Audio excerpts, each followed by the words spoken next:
Heboh soal iklan di gerbong KRL yang menawarkan pembuatan surat sakit online. Bagaimana tanggapan IDI? Sudah bergabung bersama kami Benny Satria, Ketua Bidang Hukum Pembelaan dan Pembinaan anggota IDI. Saya akan sapa dulu Pak Benny. Halo, selamat malam. Ya, selamat malam Mbak Dea Kartika, terima kasih.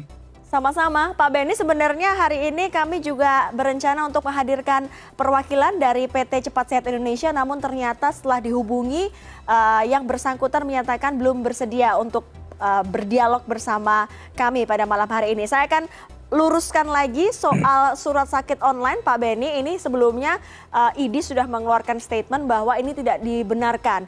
Sejauh ini, apakah IDI sudah melakukan penelusuran yang detail terhadap situs online tersebut?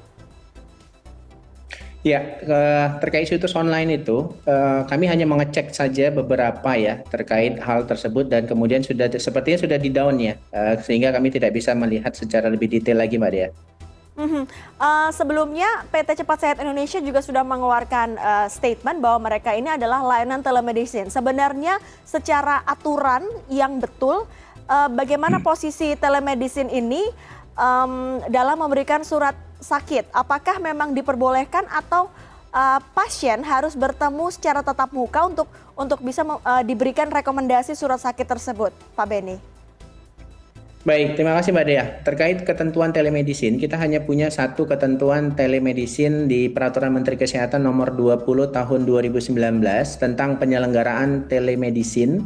Itu pun hanya boleh dilakukan antar fasilitas pelayanan kesehatan. Jadi masih mengatur tentang fasilitas pelayanan kesehatan dengan fasilitas pelayanan kesehatan, belum mengatur kepada aturan dokter kepada pasien secara langsung. Nah, ketentuan mengenai telemedicine juga itu dilakukan harus dengan pemberian pelayanan profesional yang memiliki izin. Demikian Mbak Dea. Jadi artinya kalau berobat begitu konsultasi secara telemedicine itu belum bisa dianggap atau diperbolehkan untuk seorang dokter ini mengeluarkan rekomendasi surat sakit. Baik.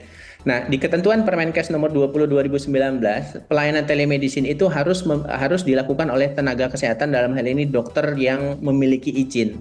Nah, pelayanan telemedicine itu menurut kementerian terbagi menjadi pelayanan teleradiologi, tele-EKG, tele-ultrasonografi atau USG, dan telekonsultasi klinis. Jadi yang diatur adalah mengenai telekonsultasi klinis. Nah, kalau merujuk kepada surat pemberian atau menerbitkan surat keterangan dokter, yang itu adalah kewenangan dokter, harus dilakukan melalui rangkaian praktek kedokteran.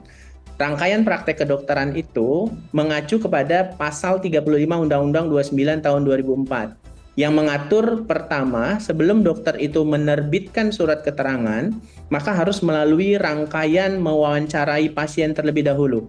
Dan itu bisa dilakukan melalui telekonsultasi, wawancara. Tetapi yang kedua, setelah melakukan wawancara atau anamnesis, maka seorang dokter harus melakukan pemeriksaan fisik. Kalau contoh dia batuk, tentu dokter harus melihat apakah dia benar batuk atau pura-pura batuk.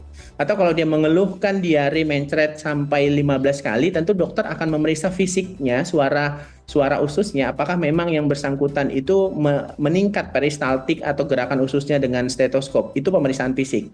Tidak cukup hanya melakukan wawancara anamnesis dan pemeriksaan fisik, maka yang selanjutnya harus dilakukan seorang dokter adalah menentukan pemeriksaan penunjang. Apakah kalau dia batuk perlu ronsen atau cukup cek laboratorium? Atau kalau dia diare, apakah perlu cek kotoran atau cukup dengan laboratorium? Itulah pemeriksaan penunjang, baru kemudian dokter menegakkan diagnosis. Dan kemudian menentukan penata laksanaan, apakah yang bersangkutan harus diopname atau tidak. Baru kemudian menuliskan resep pengobatan, dan yang terakhir menerbitkan surat keterangan dokter. Dan hal ini hampir tidak mungkin dilakukan kalau pasien itu dengan hanya telekonsultasi klinis, kecuali yang bersangkutan pernah bertemu atau pernah melakukan sesi konsultasi dan telekonsultasinya itu dilakukan setelah pertemuan pertama. Demikian Mbak Dea. Jadi harus ada pemeriksaan fisik yang komprehensif, harus tatap muka begitu, juga harus dokter harus tes apakah benar-benar perlu dikeluarkan surat rekomendasi atau surat sakit itu. Pak Benny ini kan kita tahu bahwa layanan telemedicine muncul saat pandemi COVID-19. Kemudian ini menjadi berbagai macam mereknya.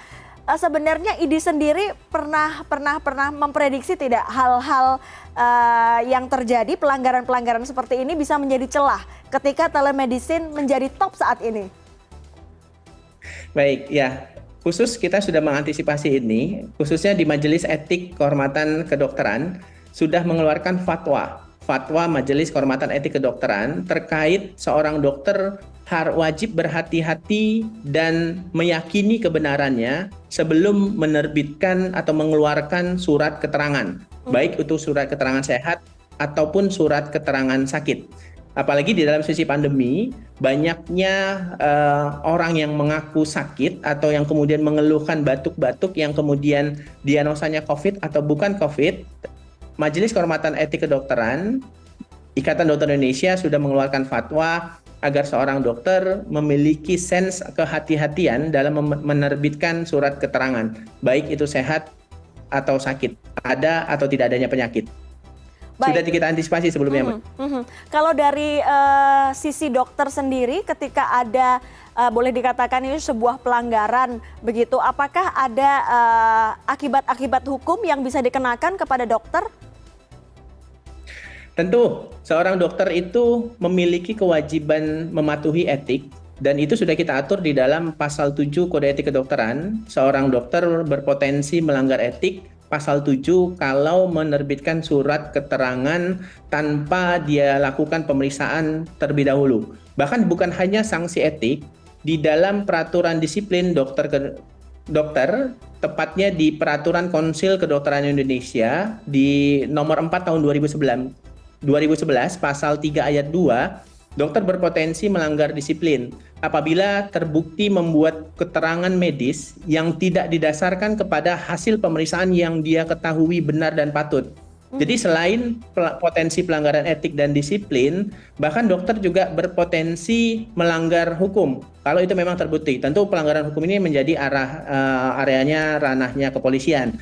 Pasal 267 Kitab Undang-Undang Hukum Pidana jelas sudah mengatur seorang dokter yang sengaja membuat surat keterangan tentang ada tidak adanya penyakit, ada atau tidak adanya penyakit, kelemahan atau kecacatan, itu dapat diancam dengan dijatuhi pidana paling tinggi 4 tahun. Bukan cuma si dokter, di ayat 3 jelas disebutkan diancam dengan pidana yang sama. Barang siapa yang dengan sengaja memakai surat keterangan tadi itu seolah-olah isinya sesuai dengan kebenaran. Demikian Mbak Dea. Jadi pasien dan si dokter bisa dikenakan pasal ancaman pidana yang sama dengan ancaman masing-masing di 4 tahun penjara.